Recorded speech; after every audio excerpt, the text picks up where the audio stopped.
So today is National No Smoking Day. Good luck if today is the day you've decided to pack in the cigarettes. There's loads online at the moment at palm.fm where you can read about the Torbay Stop Smoking team who are going to be out and about today across Torbay. They're going to be in Brixton, Paignton and Torquay at various times today. On the phones right now, I'm going to say good morning to Dr Lee Dobson from Torbay Hospital, who's a respiratory physician. Good morning to you. Good morning.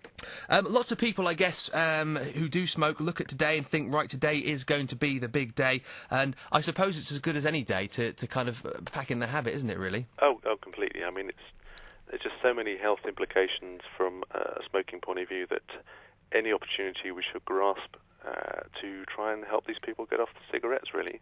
Now, I would have thought nowadays, in this day and age, people are probably a lot more aware about the dangers of smoking and the health implications. But what kind of things are people at risk at, who are smoking sort of day in, day out, maybe 20 a day? What are the things which are going to be happening to their body? It can affect nearly almost every organ in the body, really, causing many diseases, having a huge impact on their quality of life and also on life expectancy. So smoking would have an impact on things like lung disease, lung cancer, a variety of different types of cancer as well as heart disease. Yeah. And more recently, what we're aware of is also the impact on children and also on surgical complications and things like that.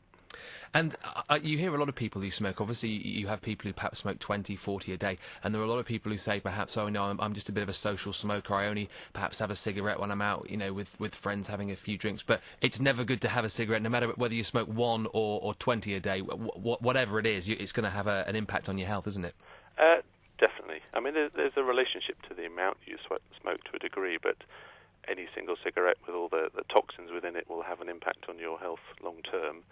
And so any opportunity in trying to stop that will make a difference. There is a benefit.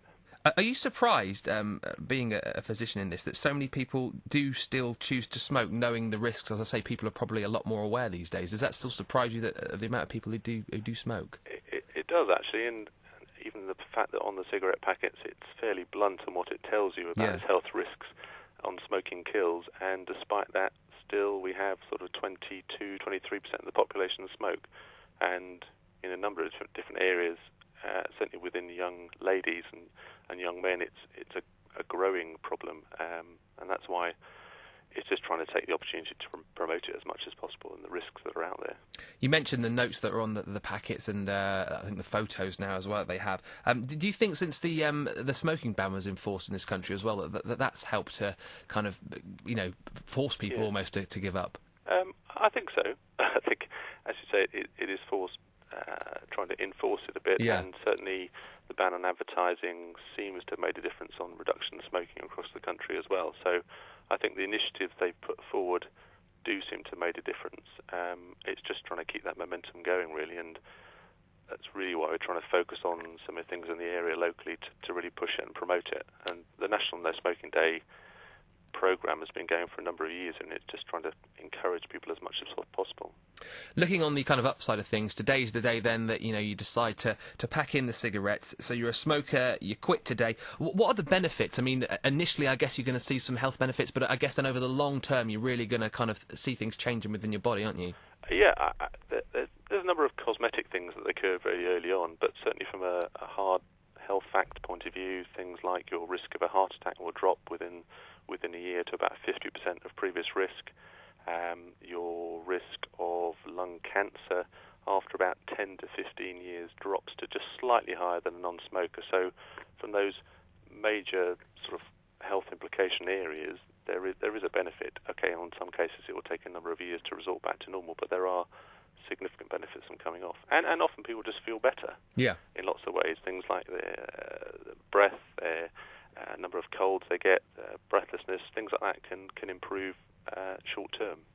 And as well as the health side of things, I suppose you've got to look at the wealth side of things. I mean, cigarettes obviously cost an absolute bomb these days. I mean, I can't do the maths, but if you're smoking 20 a day, you give up over the course of a year, you're going to save a lot of money, aren't you? Yes, I think it's about £2,000 a year at the moment. Is it really? That you would be saving, which could go to a variety of other better things in your life. But it is a very costly habit to have, and also it's the impact on the NHS, and it costs, I think, somewhere between £2 and £3 billion for the cost of health Yeah. to the NHS for people who have smoking-related conditions. So in lots of ways, there's a huge health impact, cost impact.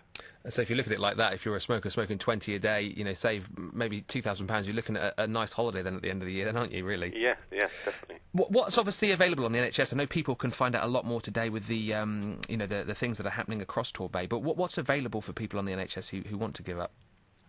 Certainly out in the community there are smoke cessation offices that are clustered in certain areas that really are out there to promote what they do. They have a great attitude to it. It's not judgmental. Yeah. They are open access schemes, and you can either be referred independently by walking in. So in Torquay High Street there's a shop, a clinic that they have you can walk into and book. You can be referred from your GP. You can now be referred for when you come into hospital by one of us as a doctor or a nurse within the sort of secondary care aspect as well. So we're all out there trying to give you the ability to be supported in stopping smoking. But it's the smoking cessation officers that are working out in the community that are doing a fantastic job and are always there and always keen and trying to help. And as I say, the non-smoking team, the Stop Smoking team, are going to be out across Torbay today. I believe they're in Brixham between 10 and 12 on 4 Street. They're in Paignton on Victoria Street between 2 and 4.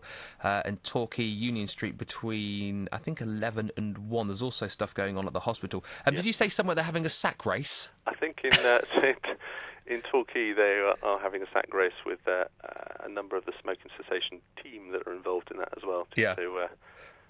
See how that goes. Should be a lot of fun. Yes. But basically, today's the day. You know, get out and about. If you've been thinking about doing it, there's plenty of people out across the bay to give the information and hopefully get you started on the right track. Yes.